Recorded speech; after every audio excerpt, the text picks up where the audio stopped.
넌 엄마 자격도 없어. 시어머니의 차가운 목소리가 원룸에 울려 퍼졌습니다. 첫날부터 내 말 안 듣고 버티지만 않았어도 일이 이렇게 되진 않았다. 20년 동안 딸을 찾아 헤맨 수진의 마음이 산산조각 났어요. 어머님, 그래도 제가 엄마인데 20년 동안 찾아도 못 찾았으면 그건 인연이 아닌 거야. 그 애가 살았을 리가 있니? 남편 민호도 고개를 저었습니다. 이제 그만 좀 하자. 나도 힘들어. 준호 앞에서도 그 얘기 좀 그만해. 경찰서에서도 동사무소에서도 같은 말만 돌아왔어요. 아주머니, 이제 그만 놓아주세요. 수지는 무릎을 꿇고 주저앉았습니다. 눈물이 바닥에 떨어졌어요. 하지만 그들은 몰랐습니다. 바로 그 순간 시장 구석에서 하늘이라는 이름의 아가씨가 수진을 바라보고 있다는 것을. 오늘은 아들, 딸 쌍둥이의 비극적인 이야기를 들려드릴 예정인데요. 본격적인 이야기를 시작하기에 앞서 구독과 좋아요를 눌러주시면 저희 채널에 큰 힘이 됩니다. 그럼 이야기 시작하겠습니다. 안녕하세요. 저는 이수진이라고 합니다. 28살이고 평범한 회사에서 격리 일을 하다가 결혼하면서 퇴사했어요. 지금은 첫 아이를 낳기 위해 병원 침대 위에 누워 있습니다. 진통이 시작된 지 벌써 12시간이 넘었어요. 처음 겪는 아픔이라 정말 힘들었지만 곧 만날 우리 아기 생각에 참을 수 있었습니다. 남편 민호 씨는 분만실 앞에서 발을 동동 구르고 있을 거예요. 걱정이 많은 사람이거든요. 그런데 예상치 못한 일이 일어났어요. 산모님, 아기가 2명이에요. 의사 선생님의 말씀에 눈이 휘둥그레졌습니다. 임신 초기 검진에서는 1명이라고 했는데 말이에요. 아무래도 한 아기가 다른 아기 뒤에 숨어 있었나 봅니다. 쌍둥이라고요? 네, 맞습니다. 조금만 더 힘내세요. 순간 머리가 하얘졌어요. 기쁨과 당황이 동시에 밀려왔습니다. 아기 하나도 키우기 어려울 텐데 둘이라니요. 그래도 두 생명이 제 뱃속에서 함께 자라고 있었다는 게 신기했어요. 마지막 힘을 다해 숨을 크게 내쉬었습니다. 으앙! 첫 번째 아기의 울음소리가 분만실에 울려 퍼졌어요. 간호사 선생님이 급하게 아기를 받아 안았습니다. 아들입니다. 그리고 곧이어 두 번째 아기도 세상에 나왔어요. 으앙! 딸입니다. 아들, 딸 쌍둥이라니요. 눈물이 저절로 흘러내렸습니다. 기쁨의 눈물이었어요. 두 아기 모두 건강하게 울고 있었거든요. 우리 아기들 둘 다 건강하게 태어나줘서 고마워. 목소리가 떨렸습니다. 10달 동안 품고 있던 아이들을 드디어 만났어요. 작고 빨간 얼굴로 열심히 울고 있는 모습이 세상에서 가장 예뻤습니다. 간호사 선생님들이 아기들을 깨끗하게 닦아주고 담요로 감싸주셨어요. 첫째 아들은 준호, 둘째 딸은 하늘이라고 이름을 지어뒀거든요. 준호야, 하늘아, 엄마야. 작은 목소리로 속삭였습니다. 아기들이 제 목소리를 들었는지 잠깐 울음을 멈췄어요. 그 순간이 정말 소중했습니다. 분만실 밖에서는 남편과 시어머니가 기다리고 계실 거예요. 민호 씨가 쌍둥이 소식을 들으면 얼마나 놀랄까요? 시어머니께서는 어떤 반응을 보이실지 궁금했습니다. 잠시 후 유리창 너머로 가족들이 보였어요. 민호 씨는 눈이 빨갛게 충혈되어 있었습니다. 밤새 잠도 못 자고 걱정하셨나 봐요. 시어머니, 오명자 어머님도 함께 계셨습니다.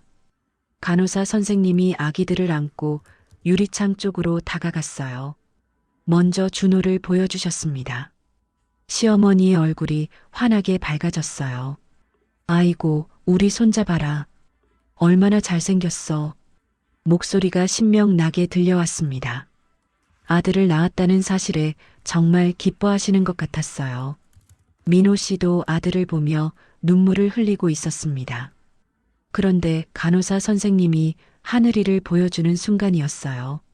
시어머니의 표정이 미묘하게 변했습니다. 화냈던 얼굴이 조금씩 굳어지는 게 보였어요. 입꼬리가 살짝 내려갔고 눈빛도 달라졌습니다. 쌍둥이면 뭐해, 딸려는 재수 없다니까. 입모양으로 중얼거리는 게 보였어요. 소리는 들리지 않았지만 입술의 움직임으로 충분히 알 수 있었습니다. 가슴이 철렁했어요. 결혼 전부터 시어머니께서 아들을 원한다는 말씀을 자주 하셨거든요. 아들은 대를 잇는 존재고 딸은 남의 집으로 시집 보낼 존재라고 생각하셨어요. 옛날 분이시니까 그런 생각을 하실 수도 있다고 이해하려고 했는데요. 하지만 막상 제가 낳은 딸아이를 그런 시선으로 보시는 걸 직접 목격하니 마음이 아팠습니다. 하늘이는 준호만큼이나 소중한 제 아이인데요. 성별이 다르다고 차별받을 이유가 없잖아요. 그런데 벌써부터 이런 대우를 받는다니요. 아무래도 앞으로 육아를 하면서 이런 일들이 더 생길 것 같았어요. 시어머니와 함께 살아야 하는 상황이니까요. 민호 씨는 착한 사람이지만 어머니 말씀에는 절대 거역하지 못하는 성격이거든요. 그러니까 제가 하늘이를 지켜줘야 해요. 괜찮아, 하늘아. 엄마가 있어. 작은 목소리로 다짐했습니다.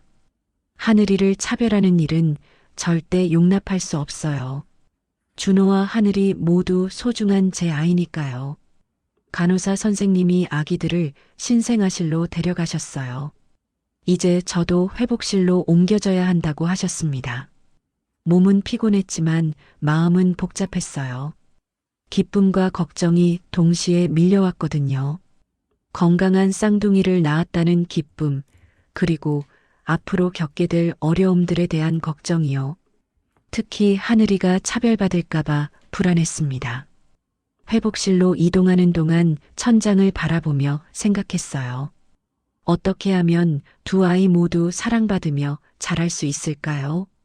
시어머니의 편견을 바꿀 수 있을까요? 아직 답은 모르겠지만 포기할 수는 없었어요. 제가 엄마니까요. 회복실에 도착했을 때 민호 씨가 들어왔습니다. 얼굴이 상기되어 있었어요. 수진아, 고생했어. 쌍둥이라니 정말 놀랐다. 나도 놀랐어요. 하지만 둘 다 건강해서 다행이에요. 그래, 준호도 하늘이도 정말 예뻐. 어머니도 많이 기뻐하셔. 민호 씨는 순수하게 기뻐하고 있었어요. 아직 시어머니의 진짜 마음을 모르는 것 같았습니다. 굳이 지금 말할 필요는 없을 것 같았어요. 앞으로 힘들 텐데 잘할 수 있을까요? 당연하지. 우리가 함께 하는데 뭐가 어려워. 민호 씨의 말이 든든했습니다. 하지만 가정의 실질적인 주도권은 시어머니가 쥐고 있다는 걸 잘 알고 있었어요. 그날 밤 홀로 누워 있으면서 신생아실을 바라봤습니다. 유리창 너머로 작은 아기들이 보였어요. 준호와 하늘이가 나란히 누워 있었습니다. 두 아이 모두 제게는 똑같이 소중해요. 하지만 세상은 그렇게 생각하지 않을 수도 있다는 걸 오늘 깨달았습니다. 특히 우리 집에서는 말이에요. 몽롱한 의식 속에서 천천히 눈을 떴습니다. 하얀 천장이 흐릿하게 보였어요.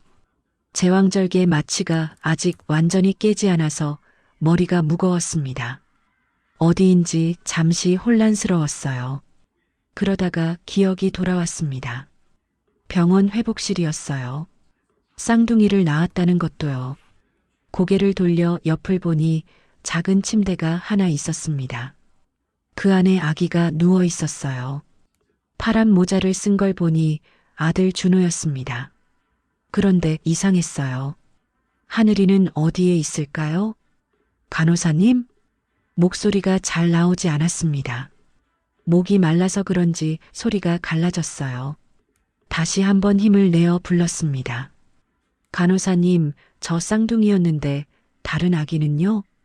간호사 선생님이 오기 전에 누군가 방으로 들어왔습니다.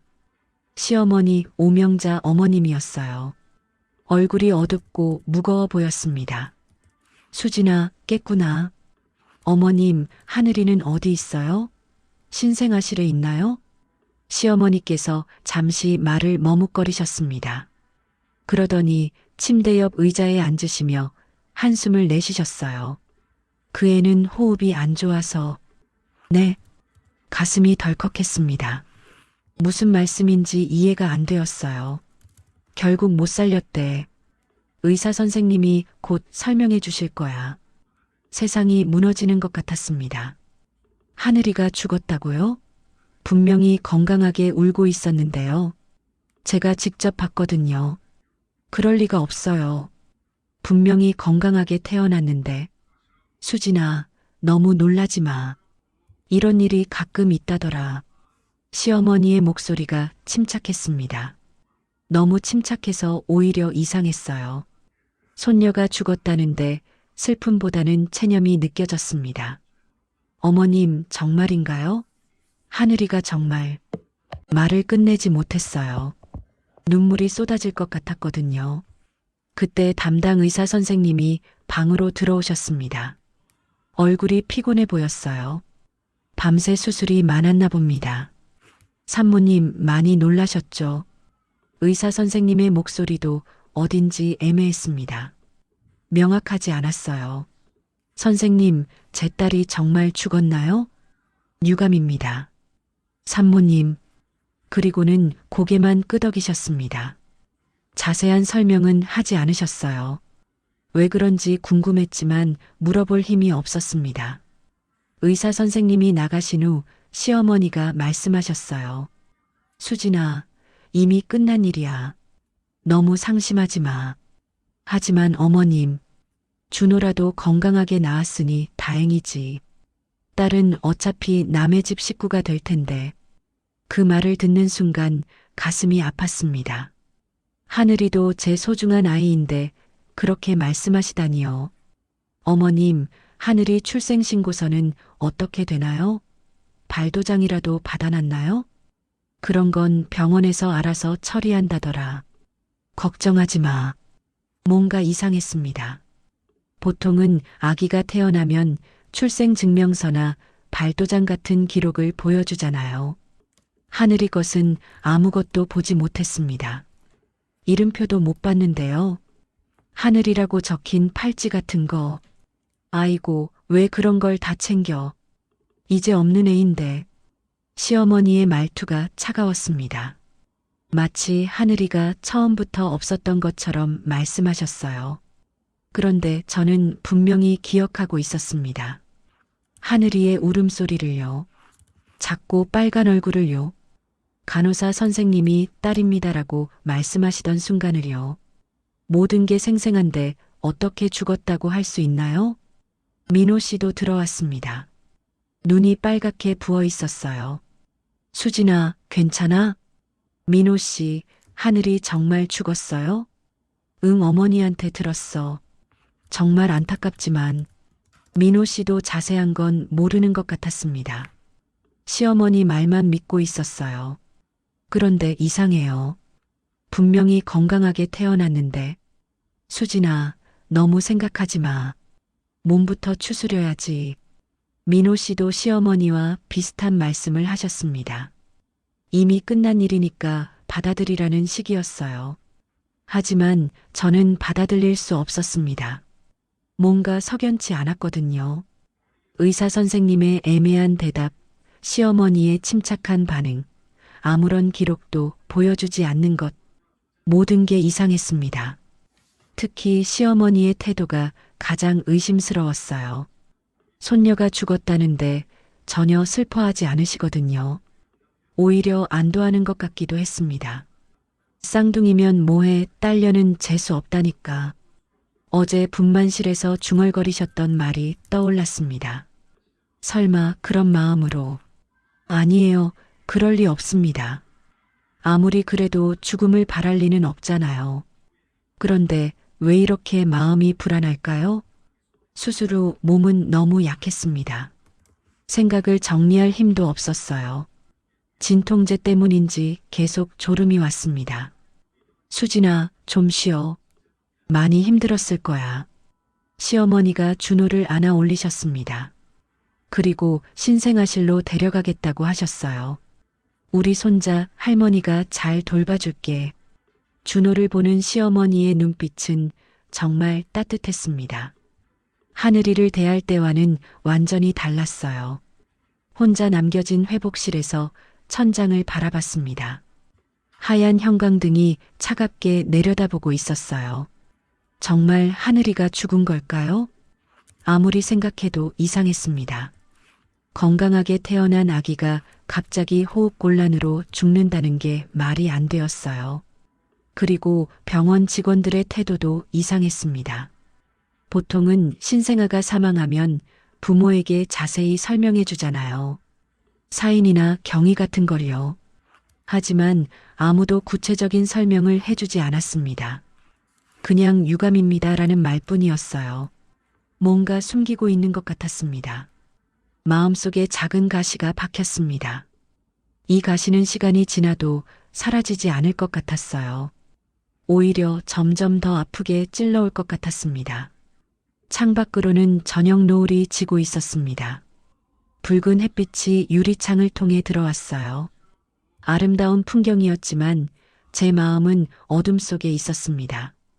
간호사 선생님이 들어와서 체온을 재고 혈압을 확인하셨습니다. 그리고 저녁 식사를 가져다 주셨어요. 산모님, 많이 드셔야 회복이 빨라요. 간호사님, 혹시 제가 낳은 딸아이에 대해서 죄송해요. 그 부분은 담당 의사 선생님께 여쭤보세요. 간호사 선생님도 자세한 대답을 피하셨습니다. 뭔가를 말하고 싶어 하시는 것 같았지만 말씀하지 않으셨어요. 혼자 남은 방에서 밥을 먹으려고 했지만 목이 넘어가지 않았습니다. 하늘이 생각만 나서 눈물이 계속 흘렀어요. 분명히 뭔가 잘못된 일이 벌어졌습니다. 제가 놓친 게 있을 거예요. 하지만 지금 당장은 어떻게 할 수 없었습니다. 몸도 약하고 증거도 없었거든요. 그래도 포기할 수는 없었습니다. 하늘이는 제 아이니까요. 언젠가는 진실을 밝혀내겠다고 다짐했습니다.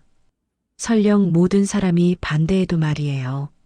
창밖 노을이 완전히 사라지고 어둠이 찾아왔습니다. 병실에는 작은 스탠드만 켜져 있었어요. 그 어둠 속에서 제 마음도 점점 깊은 의심의 늪으로 빠져들고 있었습니다. 퇴원 후 집으로 돌아왔을 때부터 본격적으로 딸의 흔적을 찾기 시작했습니다. 뭔가 잘못되었다는 확신이 점점 강해졌거든요. 먼저 출산 관련 서류들을 정리해 보려고 했어요. 입원 기록, 수술 동의서, 신생아 관련 문서들 말이에요. 하지만 대부분 시어머니께서 먼저 챙겨가신 상태였습니다. 어머님, 출산 기록서 좀 볼 수 있을까요? 왜 그런 걸 자꾸 보려고 해? 괜히 들쑤시지 마. 시어머니의 목소리가 차갑게 식어 있었어요. 그래도 제가 낳은 아이인데 주군에 붙잡고 있으면 사내까지 잡는다. 그 말을 듣는 순간 가슴이 아팠습니다. 하늘이를 그냥 포기하라는 말씀이었거든요. 병원에 직접 찾아가서 담당 간호사들에게 물어봤습니다. 하지만 모든 사람의 대답이 애매했어요. 그때 당직이 아니어서 잘 모르겠어요. 기록을 확인해 봐야겠는데 시간이 좀 걸릴 것 같아요. 개인정보라서 함부로 말씀드릴 수 없어요. 어느 누구도 명확한 답을 주지 않았습니다. 마치 모두가 입을 맞춘 것 같았어요. 민호 씨에게도 이야기해 봤지만 반응은 시어머니와 비슷했습니다. 여보, 우리 준호라도 잘 키우자. 너무 힘들어하지 마. 하지만 뭔가 이상해요. 왜 아무도 제대로 된 설명을 안 해주는 거예요? 엄마도 상처가 크셔. 더 이상 들쑤시지 말자. 결국 민호 씨도 어머니 편이었습니다. 제 마음을 이해해주지 않았어요. 시간이 지날수록 집안 분위기가 더 나빠졌습니다. 시어머니는 하늘이 이야기만 나오면 노골적으로 불쾌한 표정을 지으셨어요. 아직도 그 이야기야? 정말 끈질기네. 어머님, 제 딸이었는데요. 딸이 뭐가 그리 아까워. 준호나 잘 돌봐. 그런 말을 들을 때마다 마음이 무너졌습니다. 같은 손녀인데 왜 이렇게 차별하실까요? 준호를 돌보면서도 계속 하늘이 생각이 났어요. 분명히 쌍둥이로 태어났는데 한 아이는 사라지고 한 아이만 남았다는 게 받아들여지지 않았습니다. 밤마다 잠들기 전에 생각했어요. 하늘이는 지금 어디에 있을까요? 정말 죽은 걸까요? 아니면 다른 곳에 살고 있는 걸까요? 답을 찾기 위해 여러 곳을 알아봤습니다. 입양기관부터 시작해서 보건소, 시청 출생신고 담당 부서까지요. 하지만 하늘이의 출생신고 자체가 되어 있지 않았습니다. 공식적으로는 존재하지 않는 아이였어요. 이상하네요. 쌍둥이라고 하셨는데 기록상으로는 한 명만 나와 있어요. 담당 공무원의 말에 더욱 의심이 커졌습니다. 가정 분위기는 점점 악화되었습니다. 시어머니와 저는 거의 말을 섞지 않게 되었고 민호 씨와도 자주 다퉜어요. 수진아, 이제 그만해. 가족들이 다 힘들어해. 가족들이 힘들다고요? 저는 어떤데요? 너도 이해해줘. 엄마 입장에서는 엄마 입장만 이해하라는 거예요? 제 마음은 어떻고요?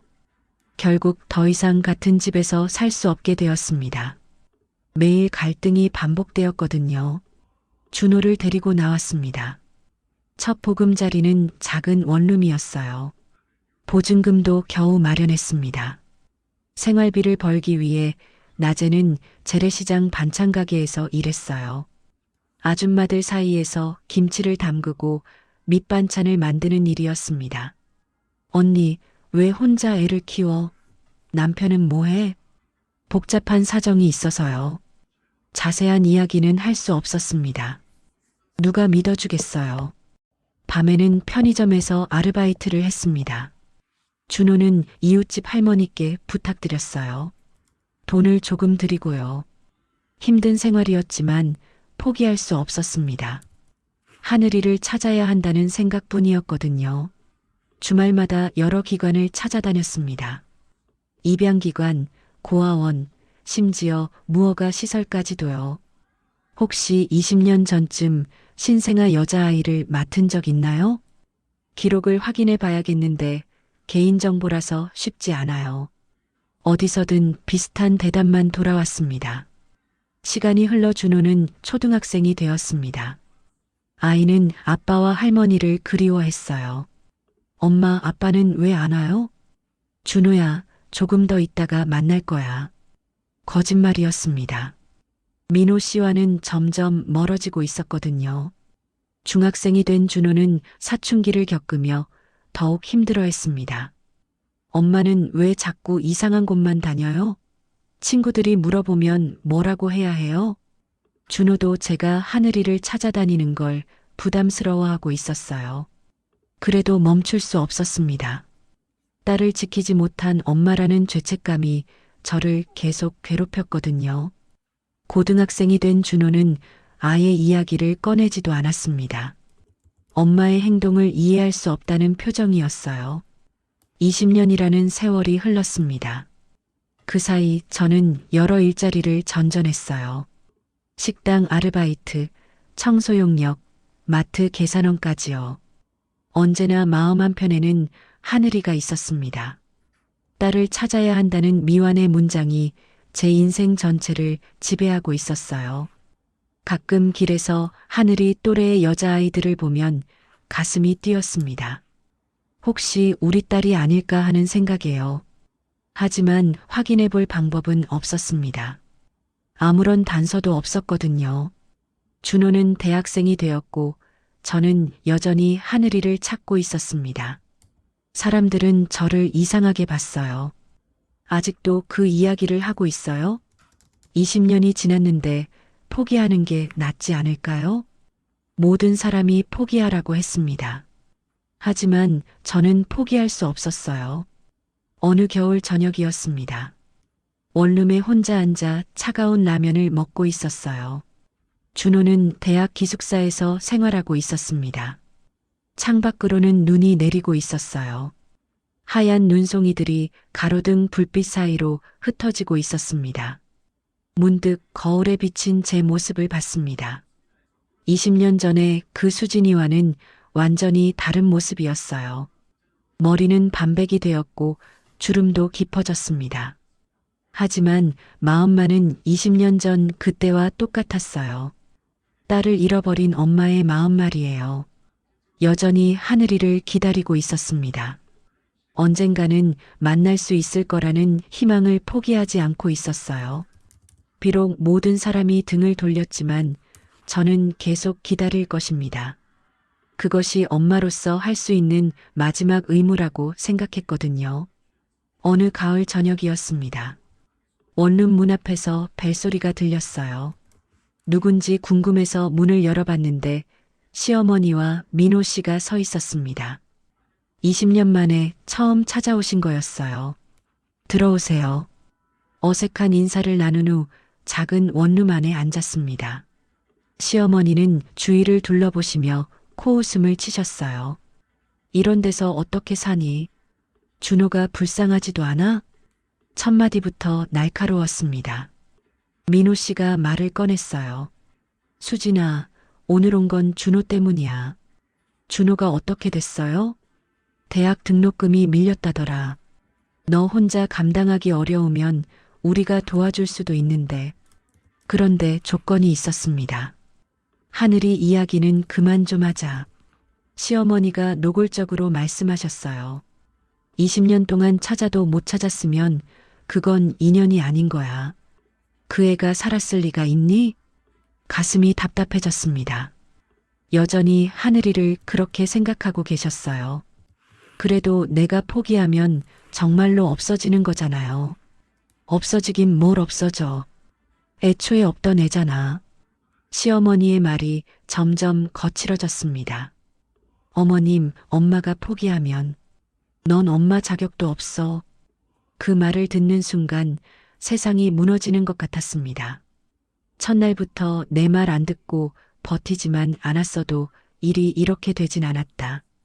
시어머니의 목소리가 차갑게 식어 있었어요. 마치 모든 것이 제 잘못이라는 시기였습니다. 민호 씨마저도 같은 말을 했어요. 이제 그만 좀 하자. 나도 힘들어. 준호 앞에서도 그 얘기 좀 그만해. 민호 씨, 당신도 그렇게 생각해요? 20년이면 충분하지 않아? 이젠 현실을 받아들여야 해. 모든 사람이 저를 이상한 사람 취급하고 있었어요. 심지어 제일 가까운 사람들까지도요. 시어머니가 일어서시며 마지막으로 말씀하셨습니다. 정신 좀 차려. 이 나이에 그런 헛소리 하고 다니면 사람들이 뭐라고 생각하겠어. 두 사람이 나간 후 혼자 남았습니다. 원룸은 더욱 쓸쓸하게 느껴졌어요. 그 후로도 여러 기관을 찾아다녔지만 반응은 예전과 똑같았습니다. 아니, 더 차가워졌어요. 경찰서에 갔을 때였습니다. 아직도 그 이야기를 하고 계신 거예요? 담당 경찰관의 표정이 피곤해 보였어요. 네, 제 딸을 찾아야 해서요. 아주머니, 20년 전 일이잖아요. 이제 그만 놓아주세요. 놓아주라는 말을 들을 때마다 가슴이 아팠습니다. 동사무소에서도 마찬가지였어요. 또 오셨네요. 계속 말씀드렸지만 기록이 없어요. 그럼 왜 기록이 없는 거예요? 애초에 출생신고가 안 되어 있으니까요. 직원의 말투가 귀찮다는 듯 했어요. 입양기관에서는 아예 만나주지도 않았습니다. 그분은 정신적으로 문제가 있으신 것 같아요. 상담을 거부하겠습니다. 어디를 가든 미친 엄마라는 시선을 받았어요. 20년 동안 없는 아이를 찾아다니는 이상한 사람이라고 생각하는 거였습니다. 준호도 저를 피하기 시작했어요. 엄마, 친구들이 이상하게 봐요. 그 이야기 좀 그만해요. 아들마저도 등을 돌리는 것 같아 속상했습니다. 어느 날 밤이었어요. 또다시 여러 기관을 돌아다닌 후 지쳐서 집에 돌아왔습니다. 거울에 비친 제 모습을 봤어요. 머리는 완전히 휘어졌고 얼굴에는 주름이 가득했습니다. 옷도 낡아서 초라해 보였어요. 문득 생각했습니다. 정말로 제가 잘못된 엄마인 걸까요? 모든 사람이 포기하라고 하는데 혼자만 고집을 부리고 있는 건 아닐까요? 하늘이가 정말 죽은 거라면 제가 지금까지 한 일들이 다 의미 없는 거잖아요. 아들 준호에게도 상처를 주고 있는 것 같았어요. 친구들 앞에서 창피를 당하게 만들고요. 그런 생각들이 꼬리에 꼬리를 물고 이어졌습니다. 내가 정말 잘못한 엄마인가? 스스로에게 물어봤지만 답이 나오지 않았어요. 20년 동안 하늘이를 찾아다니며 살아온 제 인생이 모두 헛된 일이었던 걸까요? 시어머니 말씀이 맞는 걸까요? 정말로 엄마 자격이 없는 걸까요? 눈물이 쏟아졌습니다. 억눌러왔던 모든 감정이 한꺼번에 터져 나왔어요. 20년간 쌓인 외로움, 절망, 죄책감이 파도처럼 몰려왔습니다. 바닥에 주저앉아 울었어요. 아무도 제 마음을 이해해주지 않았거든요. 하늘이를 그리워하는 마음도, 딸을 잃은 슬픔도, 진실을 알고 싶은 마음도요. 모든 것이 제 혼자만의 착각이었던 걸까요? 그날 밤은 정말로 인생에서 가장 깊은 절망의 밑바닥이었습니다. 더 이상 내려갈 곳도 없을 만큼 깊은 어둠 속에 있었어요. 하지만 그 어둠 속에서도 포기할 수 없는 마음이 있었습니다. 설령 모든 사람이 미쳤다고 해도, 엄마 자격이 없다고 해도 저는 하늘이의 엄마거든요. 그 사실만은 아무도 바꿀 수 없었어요. 새벽이 되어서야 울음을 멈췄습니다. 눈이 퉁퉁 부어 있었지만 마음만은 조금 정리된 것 같았어요. 거울을 다시 봤습니다. 여전히 초라한 모습이었지만 눈빛만은 달라져 있었어요. 포기하지 않겠다는 의지가 다시 타오르고 있었습니다. 설령 세상 모든 사람이 반대해도 저는 계속 찾을 거예요. 그것이 엄마로서 할 수 있는 마지막 일이라고 믿었거든요. 창밖으로 해가 뜨고 있었습니다. 새로운 하루가 시작되었어요. 오늘도 하늘이를 찾아 나설 것입니다. 절망 속에서도 포기하지 않는 엄마의 마음으로요. 그날 밤 잠들지 못하고 뒤척이다가 옷장 깊숙이 숨겨둔 오래된 상자를 꺼냈습니다. 20년 동안 한 번도 열어보지 못했던 상자였어요. 먼지가 수북이 쌓여 있었습니다. 손으로 닦아내니 낡은 과자 상자가 드러났어요. 뚜껑을 여는 순간 가슴이 두근거렸습니다. 가장 먼저 보인 건 초음파 사진이었어요. 병원에서 몰래 찍어둔 것이었습니다. 흐릿하지만 두 개의 작은 그림자가 보였어요. 쌍둥이의 흔적이었습니다. 손가락으로 사진을 조심스럽게 만져봤어요. 20년 전 그때도 이렇게 설레는 마음으로 봤었거든요. 그 밑에는 낡은 메모지가 있었습니다. 제 손글씨로 적힌 이름들이었어요. 강준호, 강하늘. 볼펜이 번져서 글씨가 흐릿했지만 여전히 또렷하게 읽을 수 있었습니다. 아이들 이름을 지으려고 밤새 고민했던 게 떠올랐어요. 하늘이라는 이름을 정할 때가 기억났습니다. 넓고 자유로운 하늘처럼 살았으면 해서 지었던 이름이었어요. 사진을 가슴에 안고 눈을 감았습니다. 그러자 20년 전 기억들이 선명하게 떠올랐어요. 임신 7개월 무렵이었습니다. 배가 많이 불러온 시기였어요. 저녁마다 배를 쓰다듬으며 아기들과 이야기하곤 했습니다. 준호야, 하늘아, 엄마야. 작은 목소리로 속삭였던 기억이 생생했어요. 엄마가 세상 끝까지라도 너 지켜줄게. 그때는 정말 그럴 수 있을 거라고 믿었습니다. 엄마가 되면 무엇이든 할 수 있을 거라고 생각했어요. 하지만 현실은 달랐습니다. 아무것도 지켜주지 못했거든요. 문득 친정엄마가 해주셨던 말이 떠올랐습니다. 결혼하기 전에 들었던 이야기였어요. 애를 낳으면 그 아이는 내 심장 한쪽을 떼어낸 거랑 똑같아. 그때는 무슨 말인지 이해하지 못했습니다. 너무 추상적으로 들렸거든요. 하지만 지금은 알 수 있었어요. 정말로 그 말이 맞았습니다. 하늘이를 잃은 뒤로 제 심장은 늘 반쪽짜리처럼 쿵쾅거렸어요.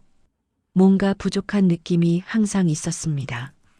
아무리 웃으려고 해도 완전하지 않았어요. 마치 중요한 조각 하나가 빠진 퍼즐 같았습니다. 준호를 키우면서도 그런 느낌은 계속되었어요. 아들을 사랑하지만 동시에 잃어버린 딸에 대한 그리움도 있었거든요. 20년 동안 그렇게 살아왔습니다. 반쪽짜리 심장으로요. 초음파 사진을 다시 봤습니다. 두 아이가 나란히 누워있는 모습이 평화로워 보였어요. 그때는 둘 다 제 뱃속에서 안전했었거든요. 하지만 세상에 나온 순간부터 운명이 갈라진 거였어요. 하나는 사랑받으며 자라고 하나는 사라져버렸습니다. 왜 그런 일이 벌어진 걸까요? 정말로 하늘이가 죽은 걸까요? 아니면 다른 일이 있었던 걸까요? 의문은 여전히 해결되지 않았어요. 상자 안에는 다른 것들도 있었습니다. 태교를 위해 읽었던 동화책, 아기용품 카다로그, 손뜨개 모자 등이었어요. 모든 것이 쌍둥이를 위해 준비했던 것들이었습니다. 하지만 실제로는 한 아이만 사용하게 되었어요. 작은 손뜨개 모자를 들어봤습니다. 노란색이었어요. 남녀 구분 없이 쓸 수 있도록 중성적인 색깔로 골랐었거든요. 그때는 정말 행복했었어요. 곧 태어날 아기들을 상상하며 이것저것 준비하는 시간이요. 하지만 그 행복은 오래가지 못했습니다. 문득 깨달았습니다. 지금까지 제가 괴로워했던 건 엄마로서 부족하다는 생각 때문이 아니었어요. 그때 아무것도 할 수 없었던 약한 제 자신을 용서하지 못해서였습니다. 28살의 어린 엄마였던 저는 정말로 무력했어요. 시어머니와 남편, 의사들이 하는 말을 그대로 믿을 수밖에 없었거든요. 의심은 했지만 확인할 방법도 몰랐고 용기도 없었습니다. 그래서 20년 동안 자책하며 살아온 거였어요. 그때 더 강했다면, 더 똑똑했다면 하늘이를 지킬 수 있었을 거라는 생각이에요. 하지만 지금 생각해보니 그런 자책이 의미가 없다는 걸 알았습니다. 중요한 건 과거가 아니라 지금이니까요. 지금이라도 진실을 밝힐 수 있다면 그것으로 충분한 거였어요. 상자를 다시 정리하면서 마음이 차분해졌습니다. 더 이상 과거의 약한 제 자신을 탓하지 않기로 했어요. 대신 지금 할 수 있는 일에 집중하기로 했습니다. 하늘이를 찾는 일 말이에요. 설령 모든 사람이 포기하라고 해도 저는 계속할 거예요. 왜냐하면 그것이 엄마인 제가 할 수 있는 마지막 일이니까요. 초음파 사진을 다시 한번 보며 속삭였습니다.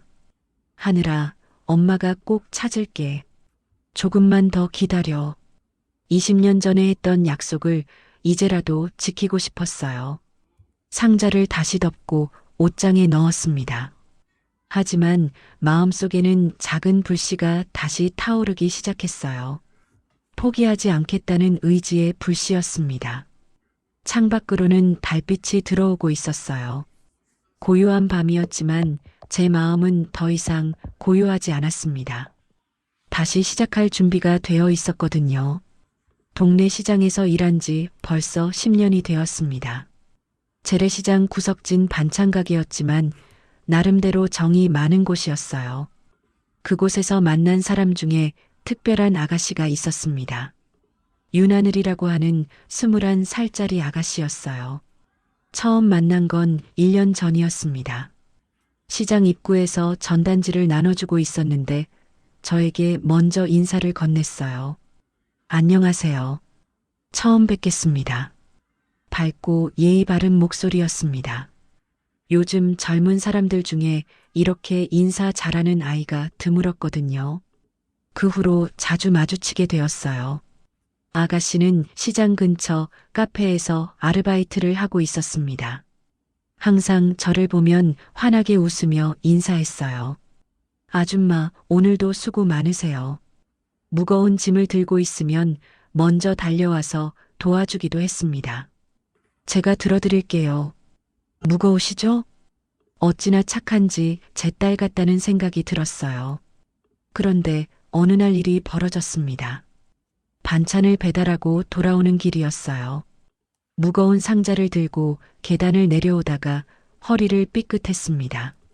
아이고, 그대로 주저앉을 뻔했는데 누군가 급하게 달려왔어요. 아줌마, 괜찮으세요? 유난을 아가씨였습니다. 얼굴이 걱정스럽게 일그러져 있었어요. 병원 가보셔야 하는 거 아니에요? 아가씨가 제 팔을 잡고 부축해줬습니다. 그런데 그 순간이었어요. 손을 잡는 순간 묘한 감정이 들었습니다. 손 모양이 어딘지 익숙했어요. 가늘고 긴 손가락, 작은 손톱 모양까지요. 그리고 눈매도 그랬습니다. 걱정스럽게 저를 바라보는 그 눈이 낯설지 않았어요. 특히 웃을 때 입꼬리가 올라가는 모습이 정말 익숙했습니다. 어디서 본 것 같은데 기억이 나지 않았어요. 어딘가 너무 익숙한데 속으로 중얼거렸습니다. 아줌마, 뭐라고 하셨어요? 아, 아니야. 고마워. 아가씨 덕분에 간신히 일어날 수 있었어요. 다행히 크게 다치지는 않았습니다. 정말 괜찮으세요? 혹시 아프시면 말씀하세요. 아가씨의 목소리에 진심이 담겨 있었어요. 마치 진짜 딸이 걱정해주는 것 같았습니다. 그 후로 아가씨를 볼 때마다 그런 느낌이 더 강해졌어요. 뭔가 특별한 연결고리가 있는 것 같았거든요. 며칠 후 비가 내리는 날이었습니다. 시장 일을 마치고 집으로 가는데 손수건을 떨어뜨렸어요. 비에 젖어서 미끄러진 것 같았습니다. 그런데 뒤에서 누군가 불렀어요. 아줌마, 이거 떨어뜨리셨어요. 뒤돌아보니 유난을 아가씨였습니다. 젖은 손수건을 들고 서 있었어요. 아이고, 고마워. 손수건을 받으려는 순간 아가씨가 말했습니다. 이 수놓은 이름 하늘? 제 이름이랑 같네요. 그 말을 듣는 순간 심장이 멎는 것 같았습니다. 신기하다. 저도 하늘이거든요. 아가씨는 웃으며 말했지만 저는 말이 나오지 않았어요. 그 손수건은 20년 전 제가 직접 수놓은 것이었습니다. 태어날 딸 하늘이를 위해서요. 파란색 실로 정성스럽게 수놓았던 기억이 선명했어요. 하늘이가 사용하길 바라며 만든 것이었거든요. 하지만 하늘이가 사라진 후로는 그냥 간직만 하고 있었습니다. 가끔 꺼내서 보며 딸을 그리워하곤 했어요. 혹시 혈액형이 어떻게 돼? 떨리는 목소리로 물어봤습니다. O형이요. 근데 제가 입양아라서 친부모님 혈액형은 잘 몰라요. 입양. 그 한 단어가 머리에 쿵 하고 박혔습니다. 20년간 엉켜있던 퍼즐 조각들이 한 번에 맞춰지는 느낌이었어요. 입양아라고 했잖아요. 그것도 나이를 계산해보니 딱 20년 전쯤이었을 거예요. 그리고 이름도 하늘이고요. 설마 이런 일이 있을 수 있을까요? 언제 입양되었어? 20살 때 들은 이야기로는 갓난아기 때래요. 정확한 날짜는 모르지만 12월쯤이라고 하셨어요.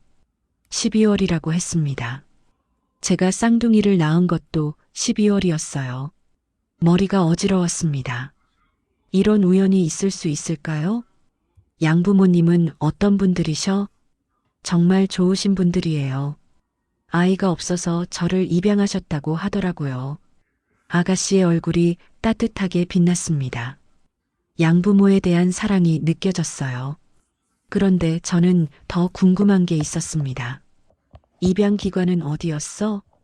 잘 모르겠어요. 부모님이 자세히 말씀해주지 않으셔서요. 역시 확실하지 않았습니다. 하지만 지금까지 나온 정황들이 너무 일치했어요. 나이, 성별, 이름, 입양 시기까지요. 그리고 무엇보다 느낌이 그랬습니다. 처음 만났을 때부터 특별했었거든요. 하지만 확신할 수는 없었어요. 단지 추측일 뿐이었습니다. 아줌마, 왜 그런 걸 물어보세요? 아가씨가 궁금해했습니다. 아, 그냥 궁금해서 제대로 대답할 수 없었어요. 아직 확실하지 않았으니까요. 그럼 전 가볼게요. 비 많이 와서 빨리 들어가세요. 아가씨가 인사하고 떠났습니다. 혼자 남은 저는 손수건을 꽉 쥐고 서 있었어요. 20년 동안 찾아 헤맸던 딸이 바로 옆에 있었던 걸까요?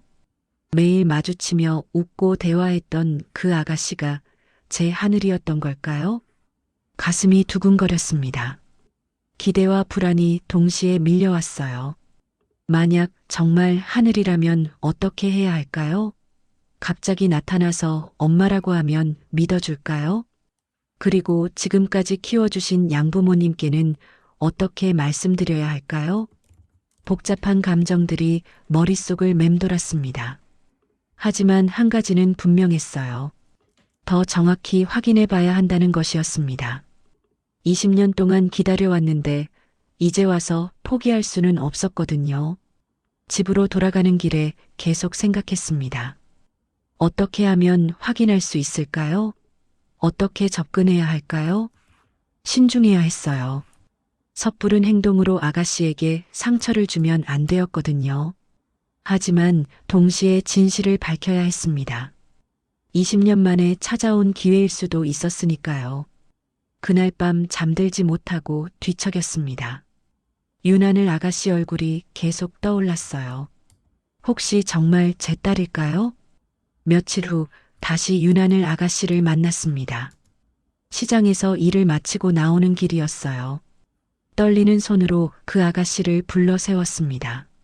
하늘아, 잠깐만. 네, 아줌마. 무슨 일이세요? 아가씨의 얼굴이 환했습니다. 여전히 밝고 순수해 보였어요. 혹시 나랑 유전자 검사해 볼 수 있을까? 갑작스러운 제안에 아가씨가 당황했습니다. 유전자 검사요? 갑자기 왜요? 사실 내가 20년 전에 딸을 잃어버렸거든. 그런데 너를 보니까 자꾸 그 아이가 생각나서. 아, 그런 일이 있으셨구나. 힘드셨겠어요. 아가씨는 동정하는 표정을 지었어요. 하지만 아직 심각하게 받아들이지는 않는 것 같았습니다. 장난 같겠지만 정말 간절한 마음이야. 한 번만 해줄래? 제 눈에 눈물이 고였습니다.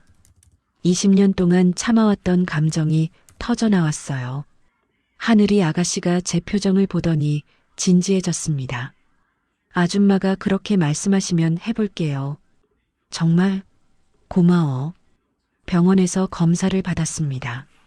간단한 절차였지만 기다리는 시간은 길게 느껴졌어요. 며칠 후 결과가 나왔습니다. 핸드폰으로 문자가 왔어요. 손이 떨려서 제대로 볼 수 없을 정도였습니다.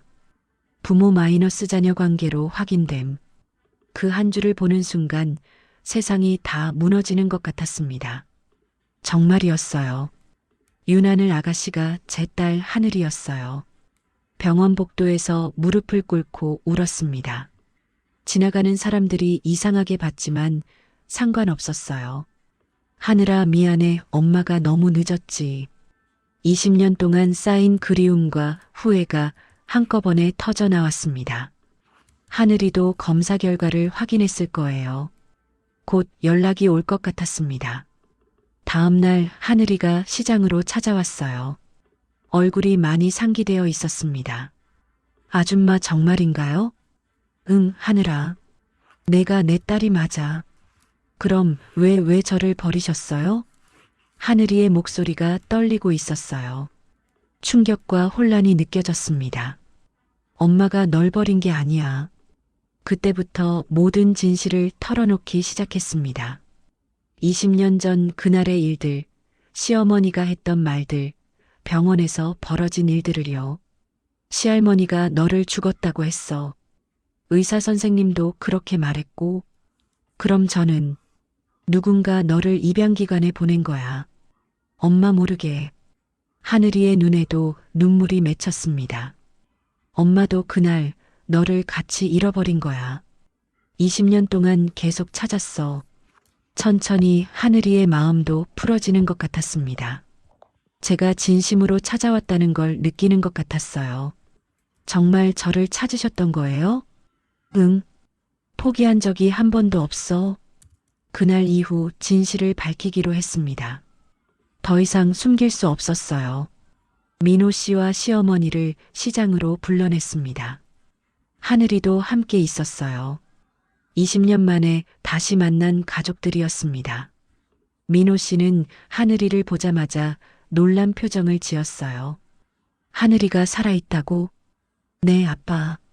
하늘이가 조심스럽게 말했습니다. 시어머니는 처음에 잡아댔어요. 말도 안 되는 소리야. 그 애는 죽었다고 했잖아. 어머님, 이제 하늘이 앞에서 솔직하게 말씀하세요. 제 목소리가 단호했습니다. 그날 누가 누구를 버렸는지 시장 사람들도 하나둘씩 모여들었어요. 소문이 퍼진 것 같았습니다. 시어머니는 여전히 부인하려고 했어요. 나는 모르는 일이야. 정말로 죽었다고 들었는데. 하지만 하늘이가 눈물을 흘리는 걸 보자 표정이 조금씩 변했습니다. 민호 씨도 분노하기 시작했어요. 어머니, 정말 모르시는 거예요? 그냥. 시어머니의 목소리가 떨렸습니다. 어머님, 20년 전 그날 병원에서 무슨 일이 있었는지 말씀해 주세요. 더 이상 피할 수 없다는 걸 아셨는지 시어머니가 무너지기 시작했어요. 내가 그랬다. 작은 목소리였지만 모든 사람이 들을 수 있었습니다. 딸려는 재수 없다 생각했고 우리 집안에 필요 없다고. 시장이 조용해졌습니다.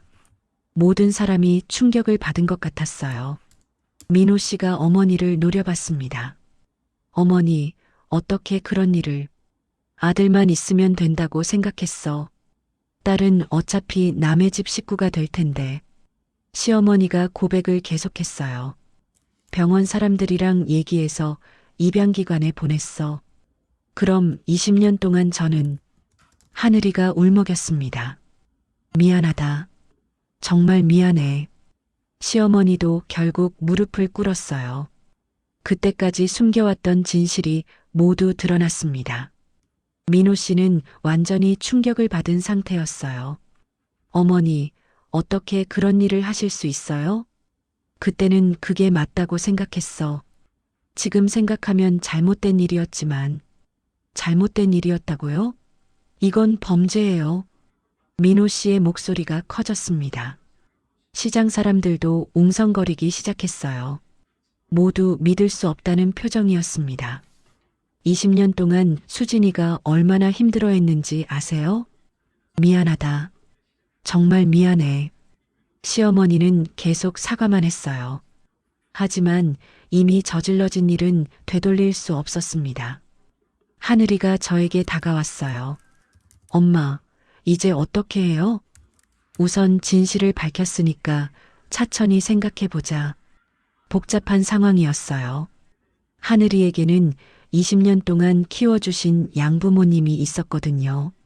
갑자기 모든 걸 바꿀 수는 없었습니다. 하지만 한 가지는 확실했어요.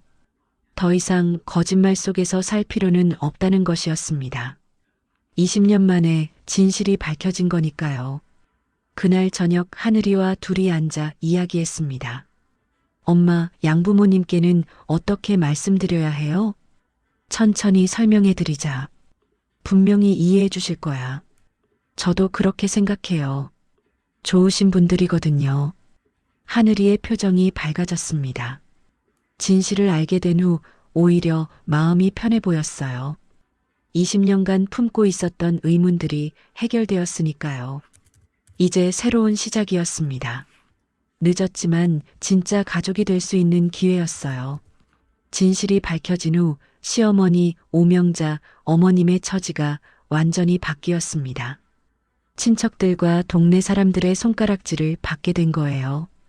20년 동안 손녀를 버려놓고 거짓말을 했다니. 그런 일을 어떻게 할 수 있어? 사람들의 시선이 차가웠습니다. 어머님은 더 이상 동네에 있을 수 없었어요. 결국 시골 고향집으로 내려가셨습니다. 혼자서요. 수진과 하늘, 그리고 민호는 더 이상 그녀 곁에 서주지 않았습니다. 용서하기에는 너무 큰 상처였거든요. 민호 씨는 저와 하늘이에게 눈물로 고백했어요. 그땐 엄마 말이 다 맞는 줄 알았어. 나도 공범이었어. 미안하다. 남편의 진심 어린 사과였습니다. 20년 늦었지만 말이에요. 저는 단호하게 말했어요. 이제부터는 엄마도 아빠도 아닌 하늘이 선택이 먼저야. 하늘이의 마음이 제일 중요했거든요. 20년 동안 상처받은 건 하늘이었으니까요. 하늘이는 길게 고민했습니다. 며칠 동안 혼자 생각하는 시간을 가졌어요. 그러다가 어느 날 저희를 불러서 말했습니다. 엄마, 아빠 용서하는데 시간이 걸릴 거예요. 예상했던 대답이었어요. 그래도 같이 밥부터 먹어볼래요? 그 말을 듣는 순간 가슴이 뭉클했습니다. 하늘이가 기회를 주겠다는 뜻이었거든요. 그날 저희는 시장 국수집에 함께 앉았어요. 20년 만에 처음으로 한 식탁에 마주 앉은 가족이었습니다. 어색했지만 따뜻한 시간이었어요. 진짜 가족이 되기 위한 첫걸음이었거든요. 몇 달 후 저와 하늘이는 새로운 계획을 세웠습니다. 시장에 작은 국수 분식 가게를 함께 여는 거였어요. 양부모님께서도 흔쾌히 허락해 주셨습니다. 하늘이의 행복을 진심으로 바라셨거든요. 가게 간판을 만들 때 하늘이가 이름을 제안했어요. 하늘국수 잃어버린 인연도 다시 이어지는 집. 정말 좋은 이름이었습니다. 저희의 이야기가 그대로 담겨 있었어요. 가게를 열던 첫날 아침이었습니다. 문을 열면서 하늘이에게 속삭였어요. 하늘아, 이제 엄마 심장은 다시 온전히 뛰는 것 같아. 20년 동안 반쪽짜리였던 제 심장이 드디어 완전해진 기분이었거든요. 하늘이가 웃으며 대답했습니다. 엄마, 나도 이제야 내 자리를 찾은 것 같아요. 그 말이 가슴 깊이 와닿았어요. 가게는 생각보다 잘 되었습니다. 시장 사람들이 많이 도와주셨거든요. 저희의 사연을 알고 응원해 주시는 분들이 많았어요. 민호 씨도 퇴근 후에 가끔 도와주러 왔습니다. 천천히 가족의 인연을 회복해 나가고 있었어요. 완벽하지는 않았습니다. 여전히 어색한 순간들도 많았고 상처가 완전히 아문 것도 아니었어요. 하지만 서로를 포기하지 않았습니다. 그것만으로도 충분했어요.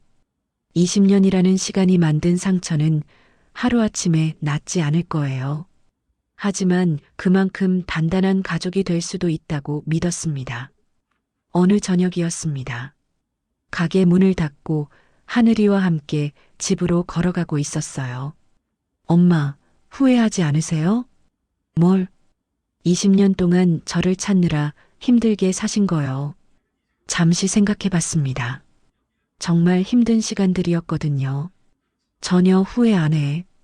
덕분에 엄마는 포기하지 않는 법을 배웠어. 저도 엄마를 만나게 되어 정말 다행이에요. 하늘이의 손이 제 손을 꽉 잡았습니다. 그 순간 모든 고생이 보상받는 기분이었어요. 20년 동안 찾아 헤맨 제 딸이 이제 제 곁에 있었거든요. 물론 앞으로도 쉽지 않을 거예요. 가족이 된다는 건 단순한 일이 아니니까요. 하지만 저희는 이미 가장 어려운 고비를 넘겼습니다. 서로를 찾았으니까요. 이제 천천히 진짜 가족이 되어갈 거예요. 시간이 걸려도 상관없어요. 중요한 건 포기하지 않는 거니까요. 하늘국수집 간판이 따뜻한 불빛을 내뿜고 있었습니다. 마치 저희 가족의 새로운 시작을 축복하는 것 같았어요. 잃어버린 인연도 다시 이어질 수 있다는 걸 증명한 거였습니다. 그럼 오늘 이야기는 여기까지입니다. 영상을 시청해주신 모든 분들 고맙습니다. 저는 AI 나레이션 박정현이었습니다. 구독과 좋아요 부탁드립니다. 감사합니다.